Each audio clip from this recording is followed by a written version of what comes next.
Assalamualaikum warahmatullahi wabarakatuh. Perkenalkan, saya Andia Sadila Maharana Nil dengan NIM 2502095 Kali ini saya akan menjelaskan mengenai matematika diskrit dengan materi macam-macam fungsi.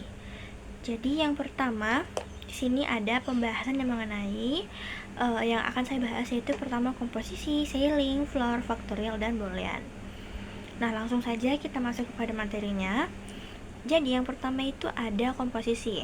Nah, komposisi fungsi adalah cara menggabungkan dua fungsi atau lebih secara berurutan di mana hasil atau outputnya dari fungsi pertama menjadi bahan baku atau input untuk fungsi kedua. Yang dimana rumusnya itu ialah ini teman-teman. Maaf, bergeser guys. Fungsinya itu x f gx f dalam kurung x tambah 3 sama dengan x tambah 3. Nah, yang dimana notasi dan definisinya itu G A sama dengan B. Fungsi G mengubah A menjadi G dalam kurung A. Yang di bawahnya sama seperti yang di atas. Nah, ada juga pula contohnya, yaitu X hook 2. Jadi begini contohnya ya teman-teman. Kita inikan dulu. Karena kan dia seperti ini, jadi kita ke G dulu. Sama dengan GA ini sama dengan seperti yang ini,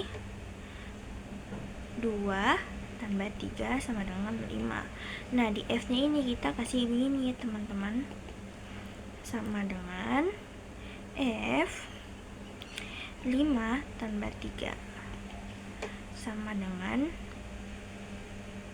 salah, dia tuh dikasih giniin langsung guys, karena di sini ada pangkat, jadi 5 ini di pangkat 2 sama dengan 25, seperti itu. Next, kita ke sebelahnya, yaitu floor dan ceiling. Nah, yang pertama kita akan membahas floor dulu ya teman-teman. Jadi floor itu adalah menarik angka ke bawah atau ke lantai, atau bilangan bulat terbesar yang tidak lebih besar dari angka tersebut. Nah, simbolnya itu X tapi ada garis bawahnya ya teman-teman. Nah, logikanya itu buang angka di belakang koma untuk angka positif. Contohnya 3,7.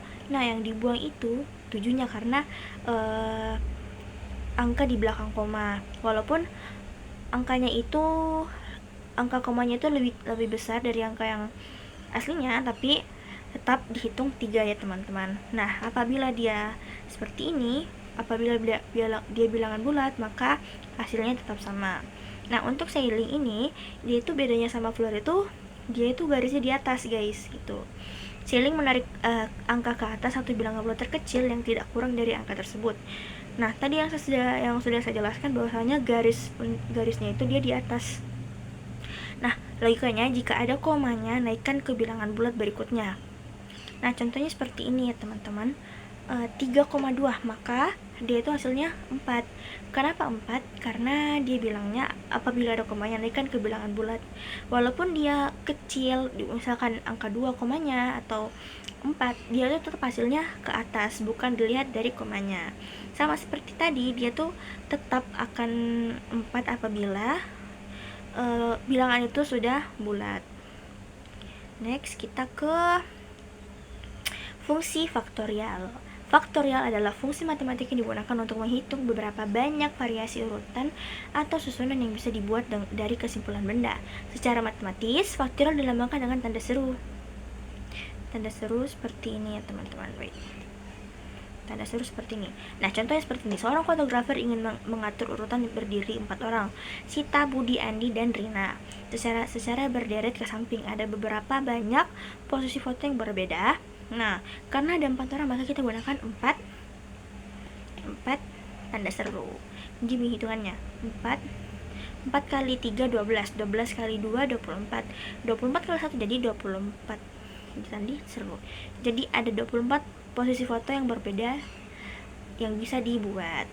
Nah, kita lanjut ke materi terakhir, yaitu fungsi boolean. Fungsi boolean adalah fungsi yang bekerja dengan variabel yang memiliki dua kemungkinan nilai itu benar atau salah. seperti itu. Nah, N itu harus sempurna atau semua satu untuk jadi satu. Jadi mana kalau apabila salah satu benar, maka harus benar semua. Nah, kalau OR cukup ada satu yang benar untuk menjadi satu gitu. Kalau misalkan not itu dia kayak memfitnah atau berperlawanan, sama seperti logika dan proposisi. Nah, contohnya seperti ini. Bayangkan kamu sedang di mesin ATM. Mesin hanya mengeluarkan uang satu jika kamu memenuhi dua syarat secara bersamaan. Fungsi AN yaitu sistem penarikan uang.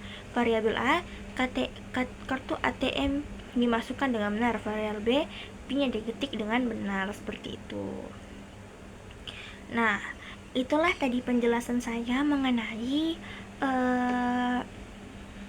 macam-macam fungsi. Apabila ada salah kata dan kekurangan materi, mohon dimaafkan.